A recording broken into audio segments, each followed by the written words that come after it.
Welcome to my YouTube channel. Today we are going to talk about DPYD genotyping. What is DPYD? DPYD is a gene which encodes for an enzyme called dihydropyrimidine dehydrogenase. This is an important rate-limiting enzyme in the catabolism of fluoropyrimidines like 5-fluorouracil and capecitabine. As you all know, 5-fluorouracil is an anti-neoplastic drug which is used mainly for the treatment of solid cancers like colorectal cancer, head and neck cancer, etc. So, cancer patients with impaired DPD activity are at a higher risk of developing severe 5-fluorouracil related toxicity. Capecitabine is a prodrug of 5-fluorouracil which is being converted to 5-fluorouracil and metabolized by DPD. So, the toxic effects are similar in patients with decreased or no function DPYD variants. If you see the metabolism of 5-fluorouracil, 5-fluorouracil is given usually as IV, and capecitabine and tegafor are the oral drugs which ultimately gets converted into 5-fluorouracil. So 80% of the 5-fluorouracil is metabolized by DPD enzyme into 5-fluoro-5,6-dihydrouracil which gets excreted in urine. Around 20% of the drug converts into active metabolites which are very toxic to the cells. So, it is very important to have a normal DPD enzyme activity in order to excrete 80% of the drug. Otherwise, it leads to toxic effects because 5-fluorouracil has very narrow therapeutic index.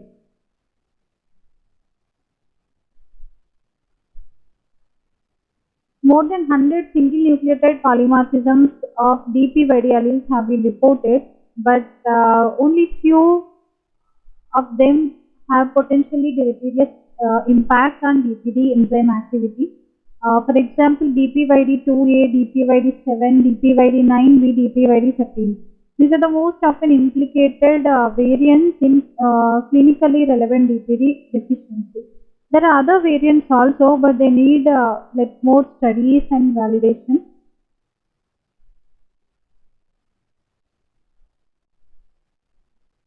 As I said, 4 DPYD risk variants are clinically important, but they account only for a fraction of toxicity cases.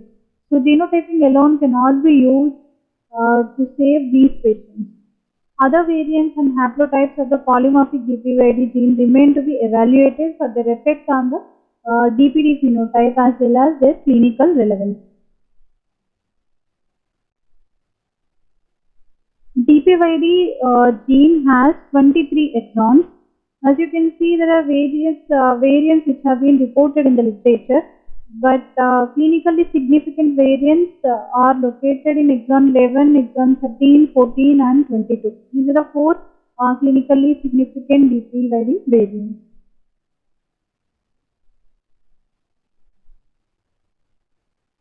So, out of the 4 variants, the first 2 variants are associated with moderately reduced DPD enzyme activity, whereas these 2 variants have no DPD activity, so these variants have deleterious impact.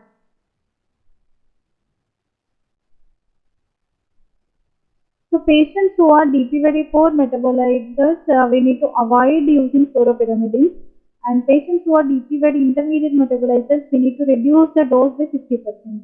I'll be talking more about poor metabolizers and intermediate metabolizers and normal metabolizers in upcoming slides.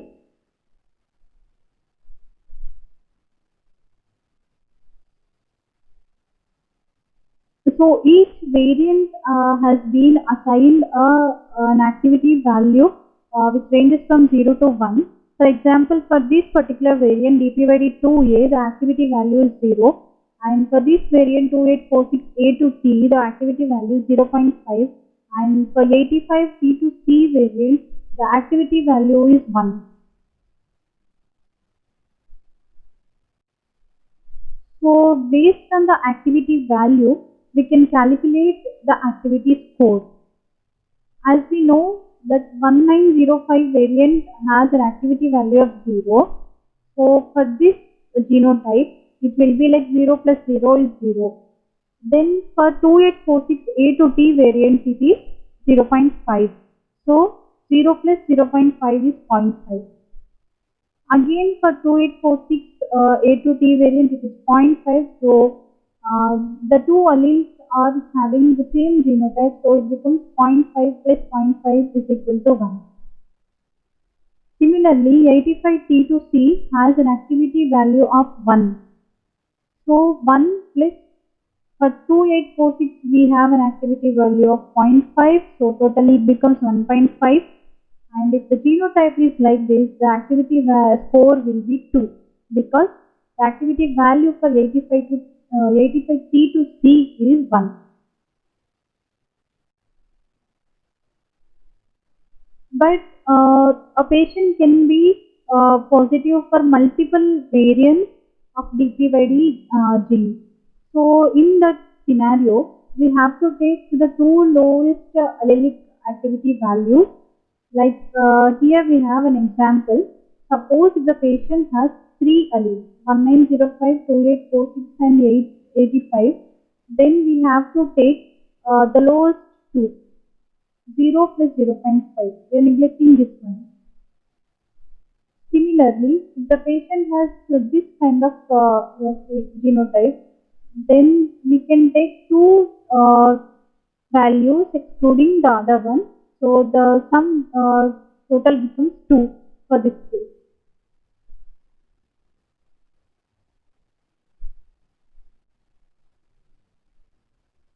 So we know how to calculate activity score. So based on the activity score, we can assign a likely DPD phenotype of the patient.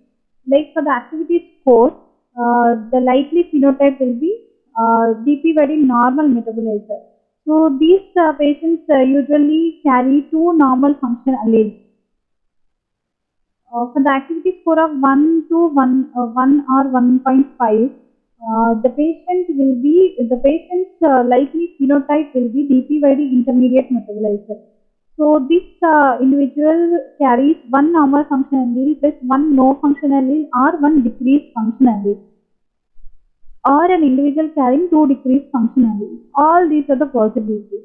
So based on the activity score, you can call them intermediate metabolizer.